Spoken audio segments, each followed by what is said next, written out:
Assalamualaikum warahmatullahi wabarakatuh.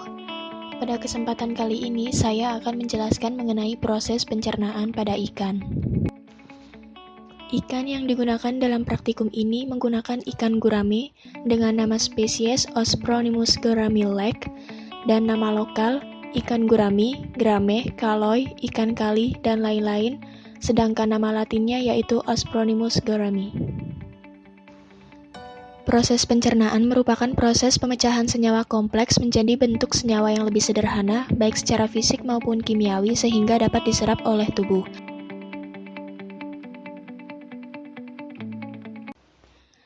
Organ ini adalah bagian depan dari saluran pencernaan yang berfungsi sebagai pengambil makanan.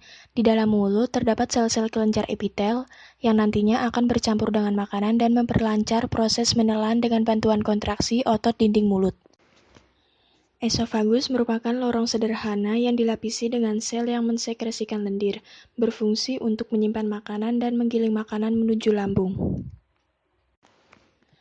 Dinding pada lambung dilapisi dengan sel yang mensekresikan HCl dan pepsinogen untuk tahap awal pencernaan protein, memiliki bagian rongga yang berfungsi untuk menahan pakan. Fungsi pilorik adalah untuk mengatur pengeluaran makanan dari lambung dan kemudian masuk ke usus. Selain itu, juga berfungsi untuk mensekresikan enzim pencernaan, meningkatkan luas permukaan untuk penyerapan nutrien. Usus berfungsi sebagai organ pencerna dan organ penyerap nutrien pada pakan. Di dalam proses pencernaan terdapat kelenjar pencernaan yaitu hati dan pankreas.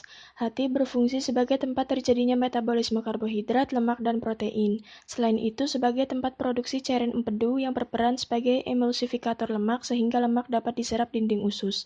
Sedangkan pankreas merupakan kelenjar pencernaan yang berfungsi untuk mensekresikan enzim dan bikarbonat yang berperan pada proses pencernaan makanan serta menghasilkan hormon insulin. Pankreas memiliki dua tipe kelenjar, yaitu kelenjar endokrin dan eksokrin. Kelenjar endokrin berfungsi untuk mensekresikan insulin dan glukagon, akan menghasilkan hormon yang berhubungan dengan kapiler darah, sedangkan eksokrin berfungsi untuk mensekresikan enzim, terutama enzim pencernaan, akan menghasilkan protease, amilase, kitinase, dan lipase. Mekanisme pencernaan protein dimulai dari proses penggerusan makanan oleh gigi, kemudian masuk ke sistem pencernaan lambung. Di dalam lambung, enzim pepsin akan mengubah protein menjadi peptida-peptida. Selanjutnya, masuk di segmen usus, peptida masih belum bisa diserap oleh usus halus, sehingga dicerna kembali menjadi bentuk yang lebih sederhana dengan bantuan enzim hingga menghasilkan asam amino. Asam amino tersebut nantinya akan diserap oleh dinding usus halus yang terdapat fili dan mikrofili untuk memudahkan penyerapan asam amino. Berikutnya, asam amino akan masuk ke dalam aliran darah bersama dengan nutrisi lainnya dan akan disalurkan ke seluruh bagian tubuh ikan.